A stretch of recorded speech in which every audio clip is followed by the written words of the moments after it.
Head straight into that breaking news, shall we? The UK and the EU have agreed a post-Brexit reset deal ahead of that summit beginning later this morning in London. Christopher Hope is with us now. And Chris, you've got the details. That's right, Ellie and Eamonn. Now, behind me, the red carpet has been rolled out 10 minutes ago, so we're expecting Ursula von der Leyen, the European Union President, and Sir Keir Starmer to be here shortly at this location in central London. But the deal has been done between the European Union and the UK. Now, Labour promised when they won that landslide last July to reset that relationship with the European Union, get a better deal than they thought the Tories had done. And here it is. It looks like the European Union fishing fleets, that's mainly Spanish and French trawlers, get 12 years access to our waters. Don't forget, fishing was a massive deal for so many fishing communities around the country, and a big deal for GB News viewers and listeners. That now expires in 2038. The UK had reportedly wanted just a 4-year extension.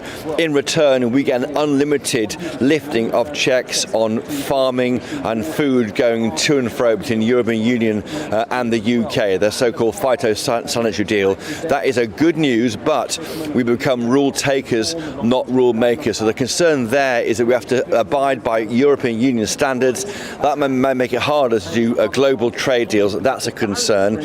Also, we're hearing that the UK can join the Erasmus student exchange scheme. That's good news for students, and passport e-gates. So we can now, when you go to the European Union on holiday or business, you can now use these passport e-gates for European Union travellers. That's a country-by-country basis, but that should ease a lot of the queues we're seeing at the borders. Nothing agreed, interestingly, nothing agreed on this European Union Defence Fund. That's £128 billion of access to defence contracts. We haven't got that. And also, finally, nothing on 18 to 30-year-old freedom of movement. So the big ticket items not yet agreed, but we have a deal on fish.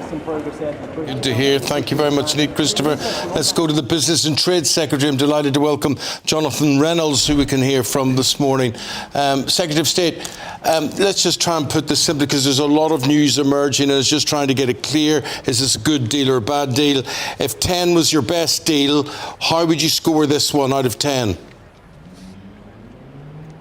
Well, look, this is a solid 8. I'm not kind of man to get hyperbolic about these things, but look, this is a good deal for borders, for bills, for security in the UK, and for jobs. I just want to be absolutely clear to people watching at home. This is not about revisiting arguments around Brexit, right? It's not about the customs union, it's not about the single market. It's about improving the terms of trade in a way which I think everyone could get behind. So you're right to say in that feature there are some food and agricultural products that you just can't sell in the European Union right now. We make sausages in my constituency in Hyde, Richmond sausages. Can't sell burgers, sausages, mince in the European Union. Our trade, our agriculture and food is down by about a fifth, even though we've already got the same standards in place, and no one's suggesting that we change those things. So we said we could do those big trade agreements with the rest of the world, as we have done. We did the India deal 2 weeks ago, biggest post-Brexit trade deal UK has done. We had that breakthrough with the US. But we can also improve things with the European Union, whether it's selling food products, whether it's using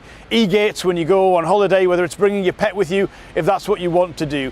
Just practical, sensible, trade-based stuff. And of course, we always need to cooperate with other European countries on defence. That's an important part of it as well. So this is really promising. It isn't about the past, it's about the future. And it's part of a trade strategy which does better and closer things with countries around the world, US, India, the Gulf, and of course, Europe as well.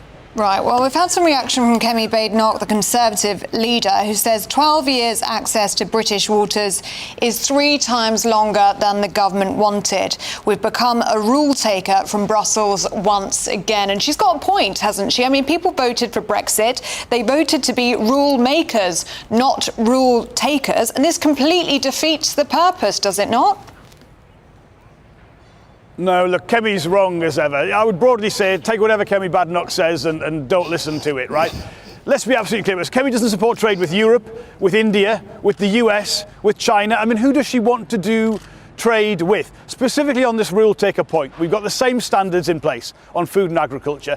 If those change in future, we get a say. We do those together in partnership with European colleagues. We have a system where if we disagree on something, that's international arbitration sets that, same as any trade agreement. And look, people said, as Chopper said in that feature, oh, if you do this, it would come at the cost of not being able to do deals with other countries around the rest of the world. Well, no, we've proved that wrong. We've done that deal with India. We had the breakthrough with the US.